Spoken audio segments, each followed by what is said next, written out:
Hello दोस्तों, मैं doctor Gita Awasthi नई कहानी के साथ आपसे मुखातिब हूँ। दोस्तों, कुछ ऐसी महिलाएं भी होती हैं जो हमेशा अपने आप को मूर्तिवत बना के रखती हैं। कहीं कोई भी भावना उनके चेहरे से प्रकट नहीं होती। एक ऐसी कहानी का जिक्र करती हूँ, अन्नू दीदी। कहानी प्रस्तुत है। माँ ने कटहल की सब्जी बनाई थी। वो मुझे बगल वाली अन्नू दीदी के घर सब्जी पहुंचाने के लिए आवाज़ दे रही थी। मैं अपना होमवर्क कर रही थी, इसलिए जानबूझकर भी उनकी आवाज़ को अनसुनी कर रही थी। लेकिन जब माँ ने मेरे कमरे के पास आकर आवाज़ दी थी तो मुझे उठना पड़ा था।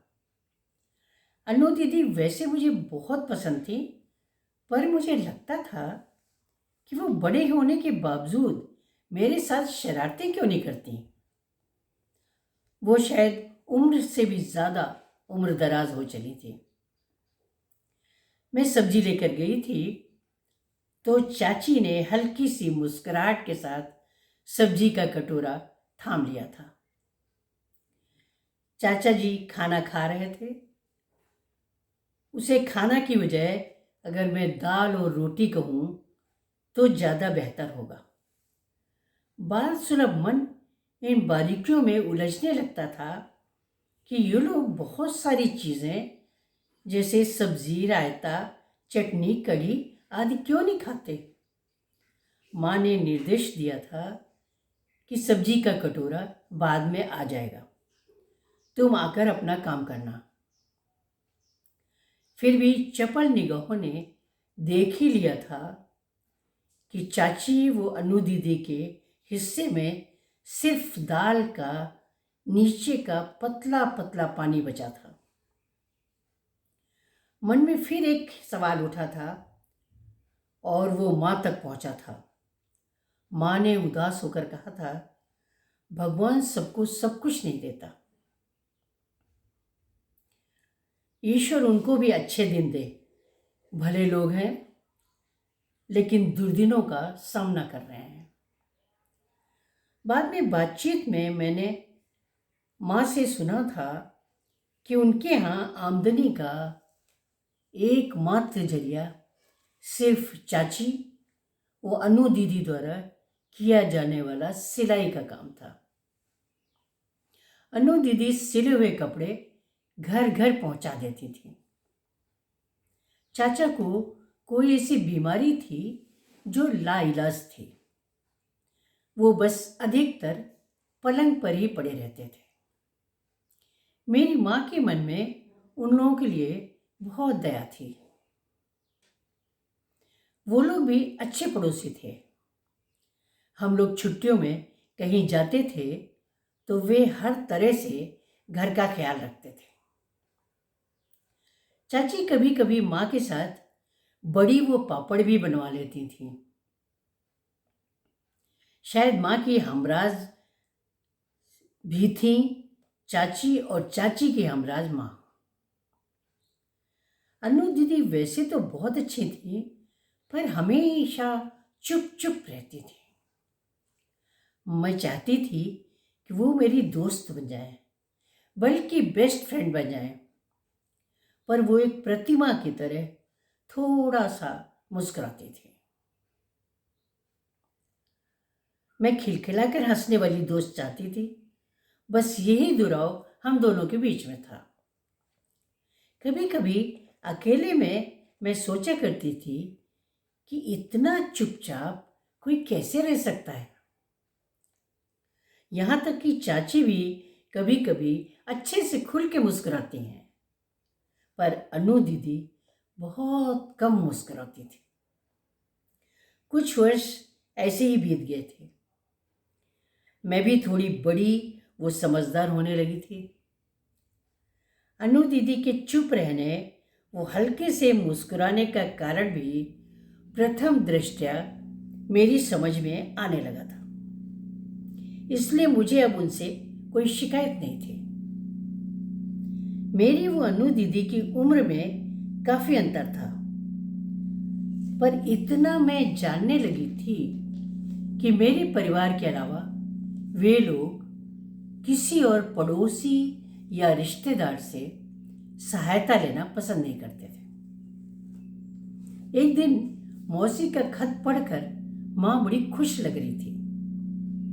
मैंने कारण पूछा था तो माँ ने कहा था, देखो, ईश्वर चाहेगा तो तुम्हारी अनु दीदी की शादी हो जाएगी। माँ ने बताया था कि मौसी के कोई दूर के नंदोई लगते हैं, उनका बेटा शादी के लिए है। घर में इतना पैसा है कि समाता नहीं। अगर शादी हो गई तो अनु तो राजरानी बनकर रहेगी। सिर्फ कमी इतनी ही है कि ये उस लड़के की दूसरी शादी है। पर पहली शादी से उस लड़के को कोई बच्चे नहीं हैं। पहली पत्नी शादी के 2 वर्ष बाद ही चल बसी थी। मेरी माँ अति उत्साहित थी। वो चाची से बात करने चल दी थी। पता नहीं क्यों मेरे मन में कोई कसक सी उठ रही थी कि अनु दीदी इतनी सीधी व सरल है, पर गरीब होने के कारण उनकी शादी ऐसे पति से करवाई जाएगी। मैंने फोटो देखी थी जो खत के साथ आई थी। बात चली थी और चाचा चाची मान गए थे। उनको होने वाले दामाद के चेहरे की वीरानी, वो दुबलापन, ठिगना होना, वो गेहुआ रंग, कुछ भी आपत्तिजनक नहीं लगा था। उनकी तरफ से हाँ जैसी हो गई थी। लड़के का घर या लड़का देखने का प्रश्न ही नहीं था, क्योंकि चाचा जी जाने की स्थिति में नहीं थे। माँ ने मौसी से बार बार पूछा था कि सब कुछ ठीक है ना, देखा भाला है ना। तो मौसी ने एक राज की बात बताई थी कि अभी कुछ दिन पहले पता चला है कि लड़के के पिता यानी मेरे दूर के नंदोई अपनी पत्नी के साथ मारपीट करते हैं। मानसिक क्रूरता इस हद तक कि मारपीट के फौरन बाद उन्हें नहाने को मजबूर करते हैं। माँ चिंतित हुई थी, पर बोली थी कि कोई ज़रूरी तो नहीं कि बाप ऐसा है तो बेटा भी हो। फिर भी माँ ने चाची को सब कुछ बताया था और कहा था कि एक बार फिर से सोच लो। चाची ने भी वही जवाब दिया था कि कोई ज़रूरी तो नहीं कि बाप जैसा ही बेटा हो, बेटा तो ठीक भी हो सकता है। और फिर चाची ने आंख में आंसू भरकर माँ से कहा था, इकलौती बेटी अपने घर जाकर पेट भर रोटी खाएगी, इससे बड़ा सुख मेरे लिए और क्या हो सकता है। माँ भी उनकी इस बात से सहमत हो गई थी। बात आगे बढ़ी थी और लड़के वाले अन्नू दीदी को देखने आ गए थे। लड़के का छोटा भाई, पिता, वो चाचा आए थे। माँ भी साथ में थी। मुझे माँ का चेहरा बड़ा निरीह सा लग रहा था। हर बात का जवाब पति का चेहरा देख कर देती थी। छोटा भाई मुश्किल से 8-10 वर्ष का था। अन्नू दीदी माँ की सिल्क की साड़ी में अति सुंदर लग रही थी, पर चेहरे पर लज्जा का कोई भाव नहीं था। ऐसा लग रहा था जैसे कर्तव्य समझकर शादी की रजामंदी दे रही हैं। पता नहीं अन्नू दीदी से उनकी मर्जी पूछी भी गई थी या नहीं। खैर, शादी की तैयारियां शुरू हो गई थी। चाची ने अन्नू दीदी के लिए ब्लाउज और पेटीकोट सिले थे। कुछ साड़ियाँ मंगाई थीं, लहंगा बनाया था। मेरी माँ ने भी जिद करके कुछ साड़ियाँ अन्नू दीदी के लिए दी थी। कुछ बर्तनों की व्यवस्था भी देने के लिए की गई थी। एक दिन अनु दीदी की ससुराल से फोन आया था कि उन लोगों ने दोनों तरफ की तैयारी खुद ही करने की सोची है। पूरा खर्च वे खुद ही उठाएंगे। लड़की वालों को परेशान होने की जरूरत नहीं है। ये सुनकर चाची तो निहाल हो गई थी। माँ से बोली थी कि कितने अच्छे लोग मिले हैं, अन्नू के भाग जग गए। बचपन से गरीबी व भूखमरी के अलावा कुछ नहीं देखा था, पर अब भगवान ने आशीर्वाद बरसाया। माँ ने भी कहा था कि रिश्ता अच्छा निकले तो उन्हें भी बहुत खुशी होगी। फिर भी शादी की तैयारियां सामर्थ्य के अनुसार की गई थी।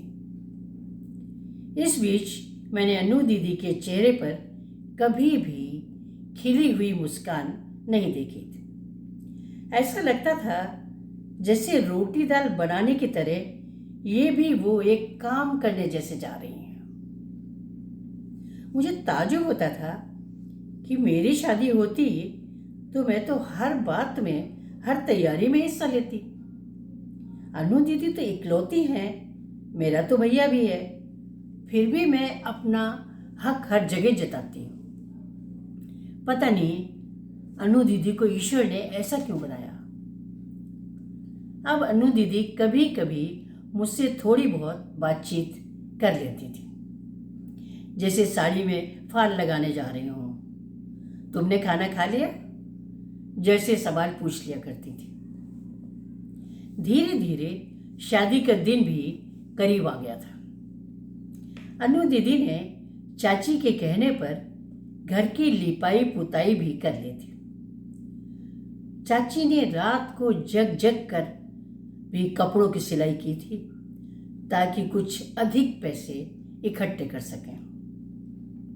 मेरी माँ ने भाई से कहकर अनु दीदी के घर की कुछ सजावट भी करवा दी थी।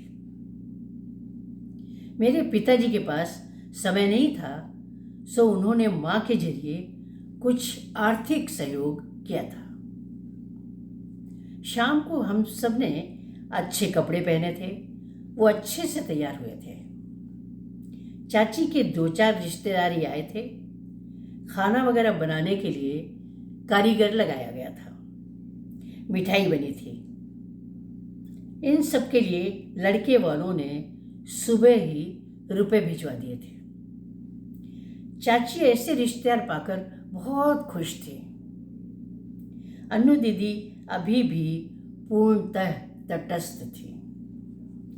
रात को बारात दरवाजे पर आई थी। सभी लोग उचक उचक कर दूल्हे को देख रहे थे और प्रभावित थे, उनकी शान शौकत थे। पर मुझे वो इंसान किसी भी कोण से दूल्हा नहीं लग रहा था। गेहुआ रंग, ठिगना कद, चेहरा में मुरझाया हुआ, जैसे सालों से बीमार रहा हो। लेकिन बाकी लोगों को वो शहंशाह लग रहा था। मैंने मुंह बिचकाया था तो माँ ने आंखें तरेरी थी।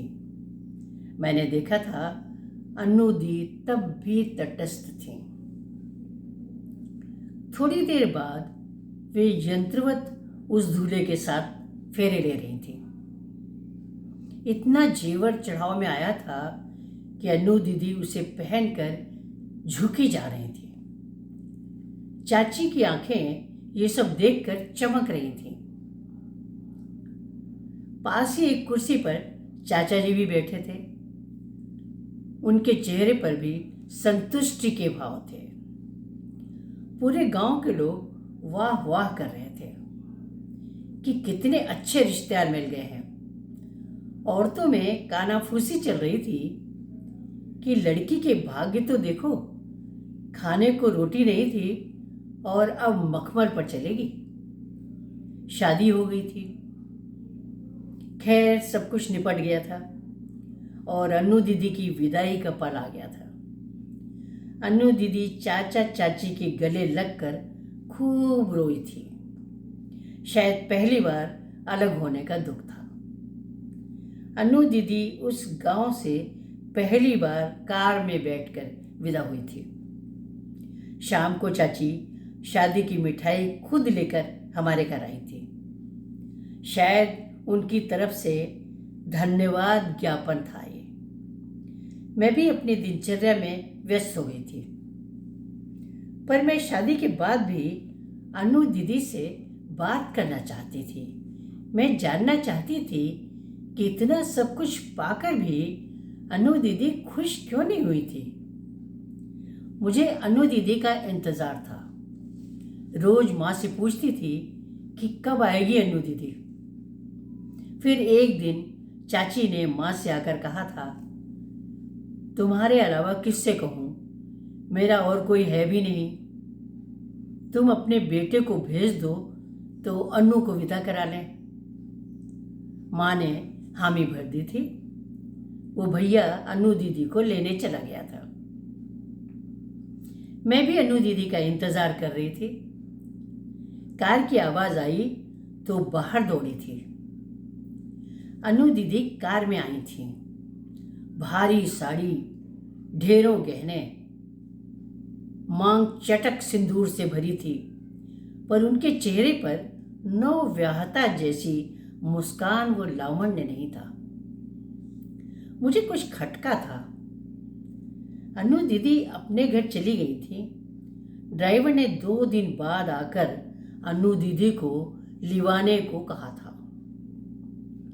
मैं शाम को अनु दीदी से मिलने गई थी।